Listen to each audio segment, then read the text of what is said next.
안녕하세요. 정치를 쉽게 풉니다. 정치의 쉽단.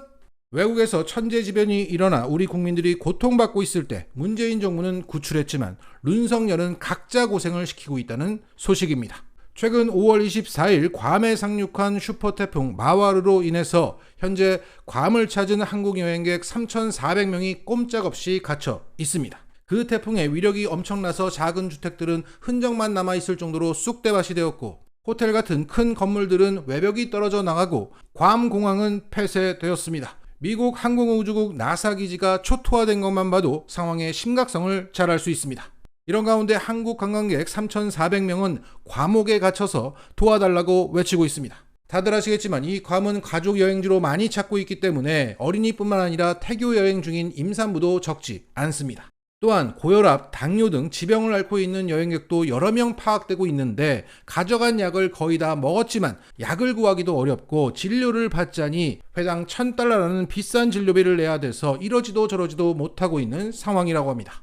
호텔 투숙객은 단수되고 단전돼서 고통받고 퇴실해달라는 압박을 받고 있습니다. 그리고 호텔에서 나온 사람들은 공항 인근의 편의점에서 끼니를 때우며 노숙을 하고 있는 상황이라고 합니다. 때문에 현지 관광객들은 공개 채팅방을 만들었고, 거기에는 노숙 중인데 샤워만이라도 할 수 있도록 도와달라는 글이 끊임없이 올라오고 있다고 합니다. 이런 가운데 괌 당국은 5월 30일에 공항 운영 재개를 목표로 복구 중에 있다고 발표했습니다. 이것은 목표치이기 때문에 앞으로 얼마나 더 이 지옥 같은 생활을 버텨내야 할지 그 누구도 장담할 수 없는 상황입니다. 이런 아비규환 속에서 윤석열 정부는 사실상 이 상황을 방치하고 있습니다. 현 상황에서 정부가 어떤 조치를 했냐고 기자가 물어보니까 외교부는 이렇게 답했다고 합니다. 현지에 체류하는 우리 국민들을 위해서 전화와 카카오톡 등 연락 채널을 개설했다. 80건 상당의 민원이 접수됐고 약을 어디서 구할 수 있는지 등의 문의가 잇따랐다. 자, 3,400명이 지금 난리인데 민원 건수가 80건밖에 안 된다면 외교부가 커버하고 있는 현지 관광객들은 일부에 지나지 않는다는 소리죠. 그리고 외교부는 현지 체류 여행객들이 응급 상황 시 갈 수 있는 병원을 안내한 상황이고, 추가로 병원 방문 시 통역 등을 지원하기 위해 현지 교민들을 접촉 중에 있다고 합니다. 그리고 호텔 투숙 연장을 위해서 노력 중이고, 임시 거처로 사용될 만한 교회 등 장소를 마련하기 위해 노력하고 있다고 합니다. 뭐뭐 했다가 아니라 뭐뭐 하는 중이고 노력하고 있다는 겁니다. 하지만 현지 시설 가운데 이미 단수나 단전 피해를 입은 곳이 많아서 장소 섭외에 애를 먹고 있다고 하네요. 자, 지금 조 바이든 미국 대통령이 직접 괌에 비상선언을 한 상태입니다. 현지 주민들도 상황이 여의치 않을 텐데 외지 사람들을 돕는 게 어디 쉽겠습니까? 그리고 외교부는 공항이 복구된 사이판행 배편 마련이 가능한지 확인해 보고 가능하다면 연락할 수 있도록 하겠다고 밝혔다고 합니다.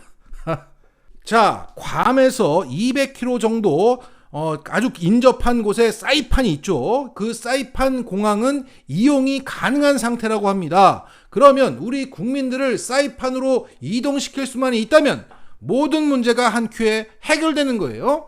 하지만 현 정부는 사태 발생 4일이 지났는데도 배편 마련이 가능한지 확인해 보고 가능하다면 안내할 수 있도록 하겠다고 말하고 있습니다. 더욱이 문재인 정부 때처럼 군 수송기를 투입해서 고립된 국민들을 구출할 계획은 없다고 밝혔습니다. 오늘 국방부 관계자는 이렇게 말했습니다. 현재 괌 공항이 폐쇄돼서 군 수송기도 들어갈 수가 없다. 검토하고 있지 않다.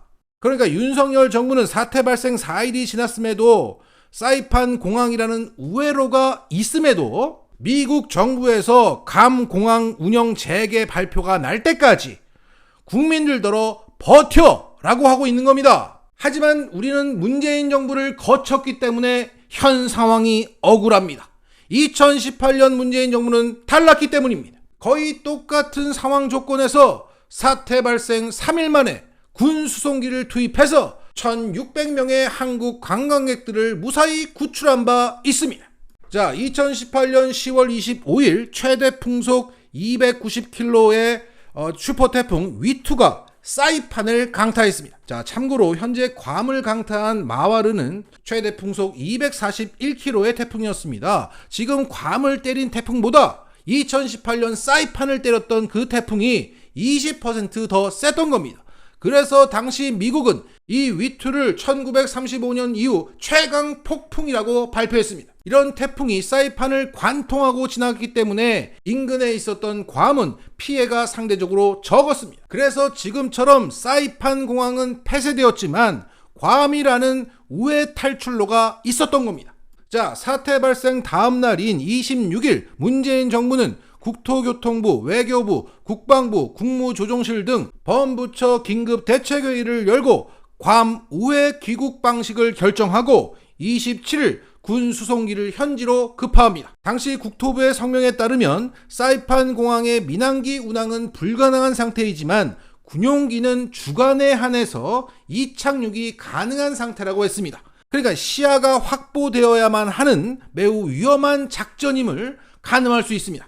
그리고 수송 계획이 발표가 됩니다. 27일까지 군 수송기 한 대를 사이판으로 보내서 당일부터 한국 관광객을 인근 괌으로 이동시키고 괌에서 인천 또는 부산 노선에 취항하는 국적기를 이용해서 귀국시키기로 합니다. 당시 국방부가 파견을 준비 중인 수송기는 정원이 90명 수준이었고 사이판에 고립된 한국 관광객은 1,800명이기 때문에 사이판에서 괌까지 왕복 20번을 반복해야 하는 상황이었던 겁니다. 그래서일까 이 위험한 작전을 수행했던 공군 제5공중기동비행단 제251 전술공수비행대대는 국방장관 표창 또는 외교장관 표창을 훗날 받았습니다. 자, 다시 돌아와서 당시 임산부가 많았기 때문에 임산부와 노약자 먼저 수송할 계획이었다고 합니다. 그리고 외교부는 우리 공군 수송기의 비행 계획을 현지 출장소에 먼저 공지하고 사이판 현지의 식수와 비상식량, 비상약,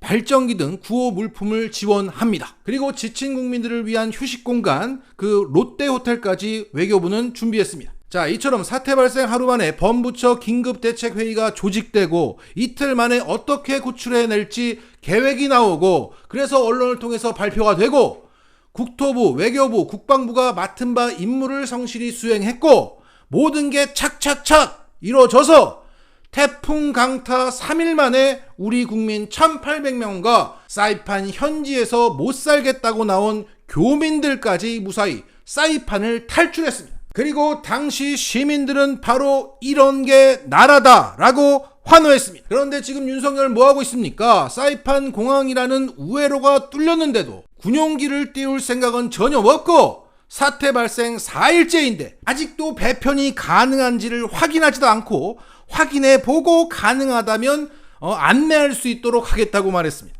우리 국민들을 저 아비규환 속에서 구출해내고야 말겠다는 어떤 아픔, 의지 이런 게 없는 겁니다. 자, 의지가 조금이라도 있었으면 군용기를 사이판으로 보내 거기다가 식수 이런 것들을 쌓아놓고 기다릴 생각을 해야지. 그냥 알아보고 있는 중이고 안내하는 중이고 노력하는 중이고 세금을 먹었으면 일을 해야 되니 신용도 안 해.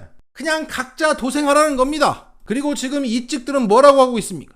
놀러간 사람들 왜 우리 세금 들여서 구출해야 하냐, 알아서 돌아오라고. 이런 정말 개념도 없고 지능도 없고 인성도 총체적인 난국입니다. 그리고 조선일보와 같은 언론들은 이 마와르 태풍이 얼마나 센 줄 알아? 이게 장난 아니야. 이것만 강조하고 있습니다. 그러니까 윤석열 정부가 손을 쓸 상황이 전혀 아니다. 불가항력적인 상황이다. 이런 얘기죠. 그 아크로비스타 엘리베이터가 지금 침수되는 바람에 윤석열이 거기서 못 나오고 있다. 이런 얘기인 거예요.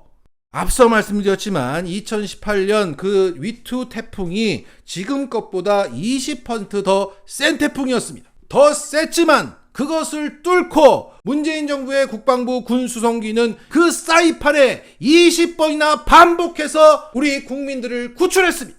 자, 정리하겠습니다. 외국에서 천재지변이 일어나 우리 국민들이 큰 고통을 받고 있습니다. 하지만 문재인 정부 때와 비교하면 이것은 천재가 아니라 인재로 보입니다. 마치겠습니다.